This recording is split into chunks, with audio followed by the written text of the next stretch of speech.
할렐루야. 오늘도 우리 주님이 십자가의 그 한량없는 사랑과 은혜로 우리를 이 자리 가운데 불러주셨습니다.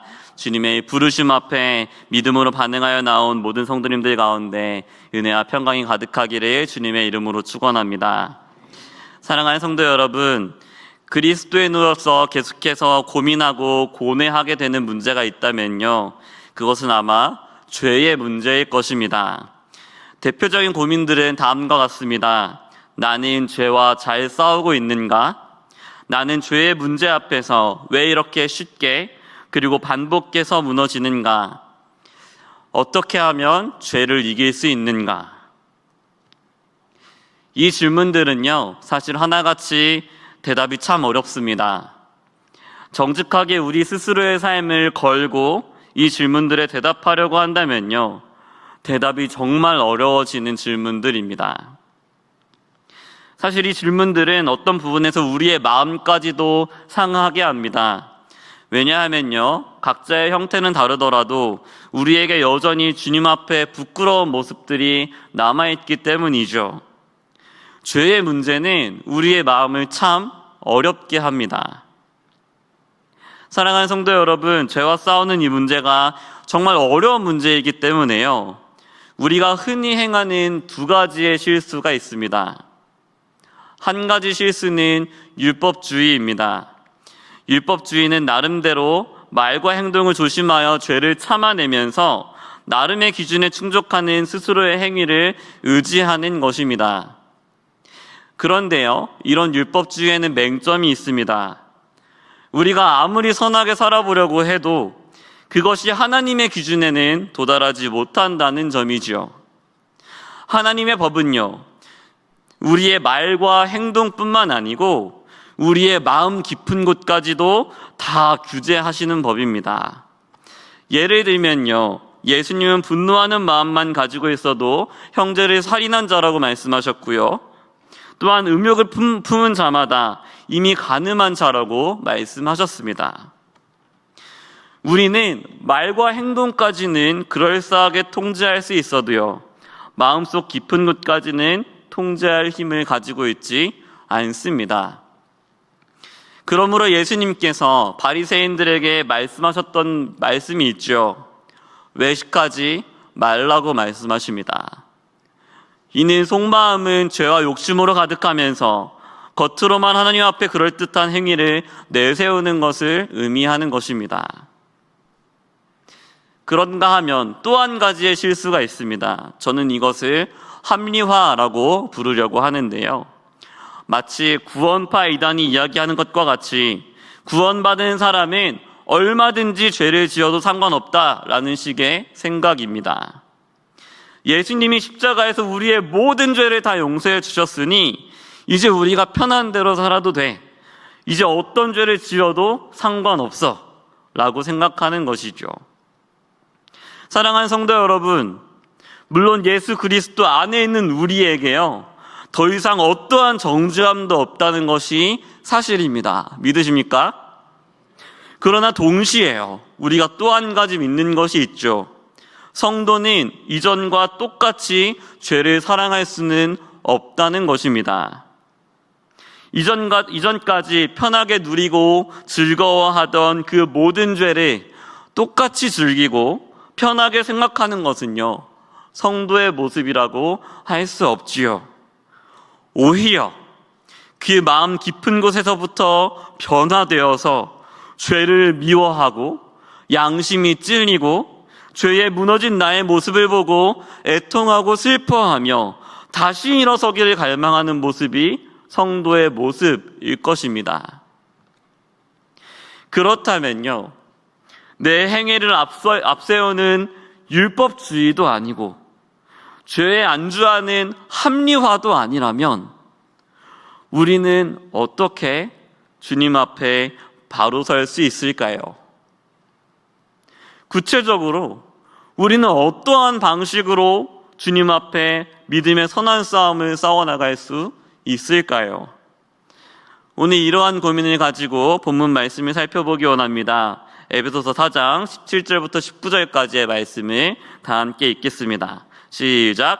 그러므로 내가 이것을 말하며 주 안에서 증언하노니 이제부터 너희는 이방인이 그 마음에 허망한 것으로 행함같이 행하지 말라. 그들의 총명이 어두워지고 그들 가운데 있는 무지함과 그들의 마음이 굳어짐으로 말미암아 하나님의 생명에서 떠나 있도다. 그들이 감각 없는 자가 되어 자신을 방탕에 방임하여 모든 더러운 것을 욕심으로 행하되. 아멘. 17절부터 19절까지의 말씀은요, 우리가 따르지 말아야 할 그런 모습이 어떠한 것인지 보여주고 있습니다. 사도 바울은 이 문단에서 이제부터 너희는 이방인이 그 마음에 허망한 것으로 행하는 것처럼 행하지 말라라고 강력히 명령하고 있습니다. 이 말씀은요, 이전에 그리스도 밖에 있었을 때 가지고 있었던 그 불신자의 헛된 마음을 버리라는 말씀이죠. 그리스도를 믿는다고 말하면서 여전히 죄악을 사랑하면서 불경건한 마음을 따르는 것은 우리가 믿는 복음의 진리에 합당하지 않다는 말씀입니다. 도리어 그러한 마음은 그리스도 밖에 있는 불신자들이 가진 생활 방식이라고 말씀하고 있는 것이죠. 사도 바울은 이어지는 말씀에서요, 그렇게 헛된 마음을 따라서 행하는 불신자들의 비참한 상태에 관하여 더욱 구체적으로 설명하고 있습니다. 18절 말씀을 보니까요, 먼저는 그들의 총명이 어두워졌다고 하고요, 두 번째로는 그들이 하나님의 생명에서 떠나 있다라고 묘사합니다. 여기서 하나님의 생명은 그리스도 안에서 우리가 얻은 불멸, 즉 영원한 생명을 의미하는 것입니다. 그들이 영원한 생명에서 떨어져 있는 이유는 무엇일까요? 먼저는 그들에게 하나님을 모르는 무지함이 있기 때문이고요, 두 번째로는 그들의 마음이 딱딱하게 굳어 있기 때문입니다. 그들은 하나님이 어떠한 분이신지 모르기 때문에 그들의 죄가 하나님의 그 공의로우시고 거룩하신 기준 앞에서 얼마나 심각한 죄인지 모릅니다.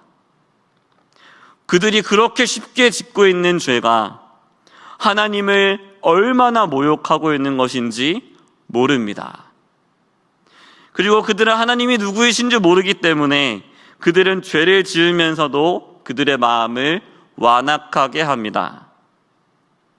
그러나 심판날에 그들에게 주어질 결과를 생각한다면요, 그들의 상태가 얼마나 참혹한지 모릅니다.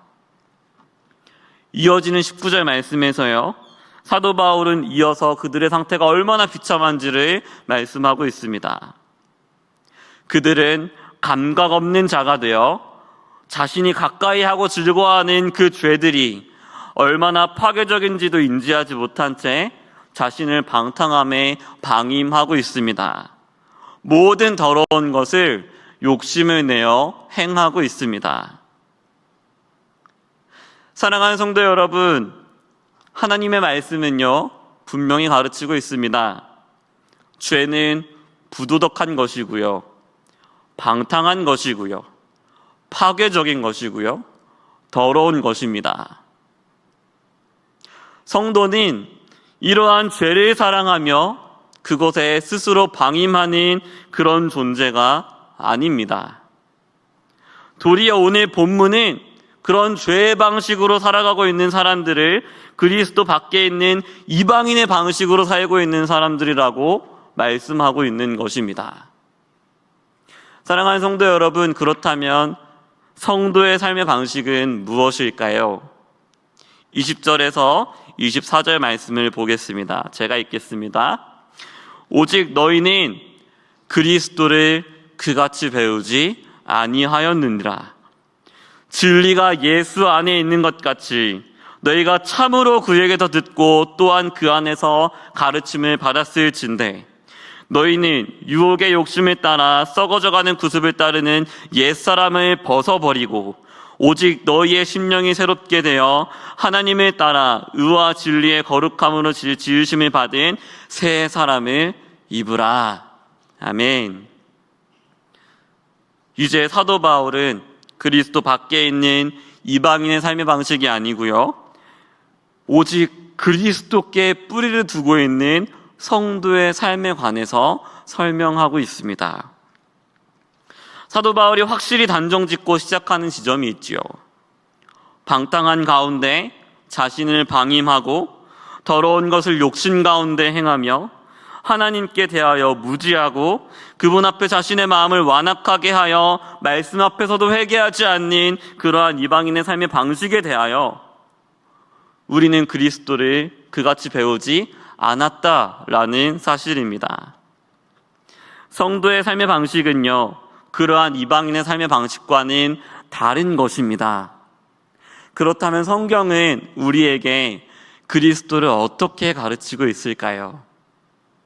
특히 오늘 본문 앞에서 이어지고 있는 에베소서의 문맥은요, 그리스도께 대하여 어떻게 가르치고 있을까요? 한번 에베소서 2장 3절부터 8절까지의 말씀을 보겠습니다. 교독으로 읽도록 하겠습니다. 전에는 우리도 다 그 가운데서 우리 육체의 욕심을 따라 지내며 육체와 마음에 원하는 것을 하여 다른 이들과 같이 본질상 진노의 자녀이었더니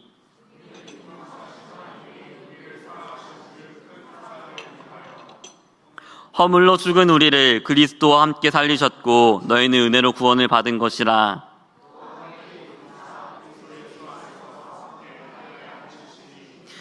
이는 그리스도 예수 안에서 우리에게 자비하심으로써 그 은혜의 지극히 풍성함을 오는 여러 세대에 나타내려 하심이라. 믿음으로 말미암아 구원을 받았으니 이것은 너희에게서 난 것이 아니요 하나님의 선물이라. 아멘. 사랑하는 성도 여러분, 이 본문에서요 계속해서 반복되고 있는 아주 중요한 말씀이 있습니다.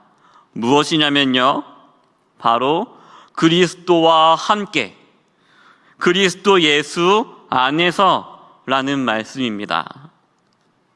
우리가 받은 이 모든 구원의 은혜는 어떻게 받은 것일까요?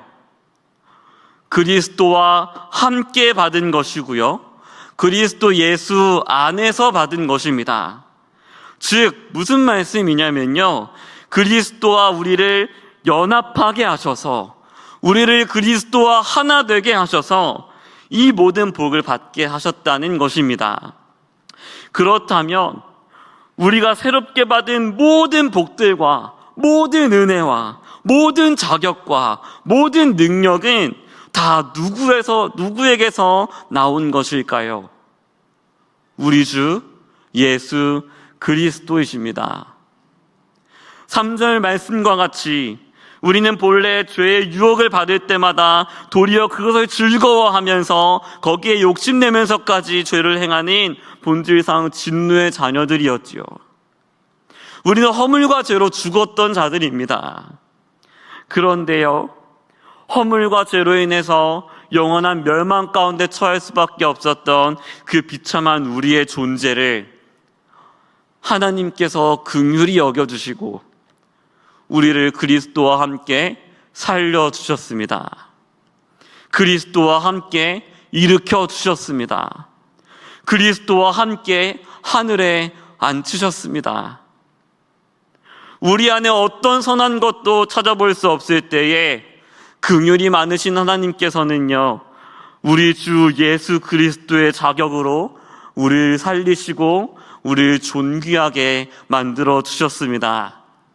그러므로 이제 우리는요, 죄를 사랑하고 그 멸망 가운데 거하던 이전과는, 그 옛사람과는 완전히 다른 존재로 새로 태어났다는 사실입니다. 에베소서 2장 10절 말씀을 다 같이 읽겠습니다. 시작. 우리는 그가 만드신 바라 그리스도 예수 안에서 선한 일을 위하여 지으심을 받은 자니 이 일은 하나님이 전에 예비하사 우리로 그 가운데서 행하게 하려 하심이니라. 아멘. 사랑하는 성도 여러분, 하나님은 우리를 이전에 비참한 상태에서 건지시고 빛 가운데로 옳은 길로 진정 복된 상태로 이끌어 주셨습니다. 이 은혜로 우리는 이전과 차원이 다르게 그리스도 예수 안에서 선한 일을 위하여 지으심을 받은 존재가 되었다는 사실입니다. 허물과 죄로 죽었던 이전과 완전히 다른 존재로 존재적 변화를 경험한 새로 태어난 존재가 되었다는 사실입니다. 이제 우리는 예수 그리스도 안에서 행하는 존재가 되었습니다. 우리가 이런 존재가 되었기 때문에요, 오늘 본문 말씀은 구체적으로 이렇게 말씀하는 것입니다. 너희는 유혹의 욕심에 따라 썩어져가는 구습을 따르는 옛사람을 벗어버리고 오직 너희의 심령이 새롭게 되어 하나님에 따라 의와 진리의 거룩함으로 지으심을 받은 새 사람을 입으라. 아멘. 여기서 새 사람을 입으라는 말씀은요, 한 번 입고 끝나는 것이 아닙니다. 계속해서 지속적으로 반복적으로 새 사람을 입으라는 말씀입니다. 우리는 이 말씀에 대하여서요, 그저 단순하게 내 마음 안에 나쁜 마음을 버리고 착한 마음을 가져야 되겠구나 라고 착각할 수 있습니다. 그러나 이 말씀은 그런 의미가 아닙니다. 이 말씀을 찬찬히 한번 생각해 보십시오. 유혹의 욕심을 따라 썩어져가는 구습을 따르는 옛사람을 벗어버리는 것, 우리의 심령을 완전히 새롭게 하는 것, 하나님에 따라 의와 진리의 거룩함으로 지으심을 받은 새 사람을 입는 것, 본질상 허물과 죄로 죽었던 우리가 할 수 있는 일이 아니지요. 더 이상 어떠한 소망과 여지도 없는 우리가 할 수 있는 일이 아니라는 사실입니다. 사랑하는 성도 여러분, 아까와 똑같은 질문을 드리겠습니다. 이 모든 구원의 은혜는 어디서 나오는 것입니까? 이 모든 은혜는요, 우리 주 예수 그리스도 안에서만 누릴 수 있는 것입니다. 우리를 썩어져가는 구습에서 벗어나게 하시고 우리의 심령을 새롭게 하시며 우리로 새 사람을 의도적이고 지속적으로 입게 하시는 모든 은혜는요, 오직 우리 주 예수 그리스도로부터 나온다는 사실을 우리는 기억해야만 합니다. 사랑하는 성도 여러분, 죄와 싸우는 일은요, 점점 더 거룩을 가까이 하는 그 싸움은요, 결국 우리 주 예수 그리스도를 얼마나 믿음으로 가까이 하느냐의 싸움입니다. 그분이 우리를 새롭게 하시고 죄와 능히 싸우게 하신다는 사실을 믿고 그분을 신뢰함으로 내 삶을 그분께 내어드리는 싸움입니다. 그러므로 오늘 우리가 한 가지 기억해야 할 말씀이 있습니다. 로마서 6장 11절 말씀입니다. 다 같이 읽겠습니다. 이와 같이 너희도 너희 자신의 죄에 대하여는 죽은 자요 그리스도 예수 안에서 하나님께 대하여는 살아있는 자로 여길지어다. 아멘. 사랑하는 성도 여러분, 우리는 스스로를요, 죄에 대하여 죽은 자요 그리스도 예수 안에서 하나님께 대하여는 살아있는 자로 어떻게 해야 한다고 말씀하셨죠? 여기라고 말씀하십니다. 여겨야 합니다. 이 말씀은요, 어느 때에든지 어느 순간에든지 우리가 우리 주 예수 그리스도의 그 십자가 은혜로 말미암아 실제로 용서받았고 실제로 심령이 새로워졌고 실제로 거룩한 자가 되었음을 생각하고 믿고 또한 언제든지 그것에 합당하게 살기 위해 힘써야 한다는 것을 의미합니다. 심지어 어느 때도 마찬가지일까요? 우리의 모습이 정말 죄투성이고 주님 앞에 부끄러워서 눈물 흘리고 있을 때에도 우리는 스스로를 예수 그리스도 안에서 새롭게 거듭난 자로 여겨야 한다는 사실입니다. 어느 때든지 언제든지 이미 우리의 옛사람은 그리스도와 함께 십자가에 못 박혔고 이제 우리 안에 우리 주 예수 그리스도께서 살아계신다는 것을 우리는 매 순간 믿어야 합니다. 어느 정도까지 그렇게 해야 할까요? 존 스토트 목사님이 이에 대하여서 이렇게 언급했습니다. 제가 읽겠습니다. 그러므로 거룩한 삶을 사는 큰 비결은 우리의 생각 속에 있다. 그리스도를 통해 우리가 죄에 대하여는 죽었고 하나님께 대하여는 살았다고 여기는 것에 달렸다. 우리는 이러한 진리들이 우리의 사고방식 속에 너무나 필수적으로 사로잡아서 옛 삶으로 돌아가는 일은 생각조차 할 수 없기까지 이 진리들을 회상하고 숙고하고 꼭 붙들고 마음에 새겨야 한다. 아멘. 사랑하는 성도 여러분, 하나님께서 우리를 긍휼히 여기셔서 행하신 그 위대한 일을 우리 마음에 매일 매 순간 새기기 원합니다. 그리스도와 함께 우리의 옛사람이 십자가에 못 박혀 죽게 하신 그 은혜, 허물과 죄로 죽었던 우리를 그리스도와 함께 살리신 그 은혜, 죄와 사망 권세를 이미 이기신 그리스도 안에서 지금도 계속해서 우리에게 죄를 이길 힘을 주시는 은혜, 우리의 전 인격이 그리스도를 닮아가기까지 우리를 자라가게 하시는 그 하나님의 은혜를 계속해서 회상하고 숙고하고 꼭 붙들며 마음에 새기길 소망합니다. 사랑하는 성도 여러분, 말씀을 정리하려 합니다. 죄를 이길 힘은 이미 죄와 사망 권세를 이기신 오직 우리 주 예수 그리스도로부터 나옵니다. 우리가 넘어졌을 때 정죄함과 조롱을 이길 힘도 내 대신 모든 수치를 당하신 그리스도께로부터 나옵니다.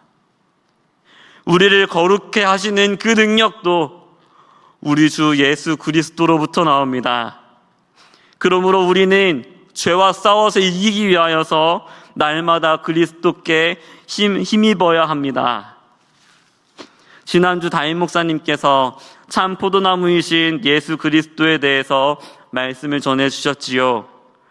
우리는 참 포도나무이신 예수 그리스도께 꼭 붙어 있어야 합니다. 참 포도나무이신 주님께 붙어 있을 때요, 우리는 그 줄기에서 흘러나오는 생명력을 받게 될 것입니다.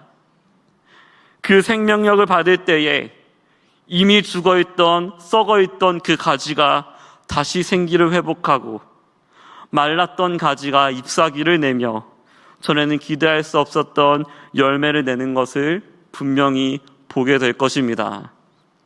날마다 주님께 힘입음으로 새 사람을 입으며 믿음으로 선한 싸움에 승리하는 우리 수원화산교회가 되기를 주님의 이름으로 축원합니다.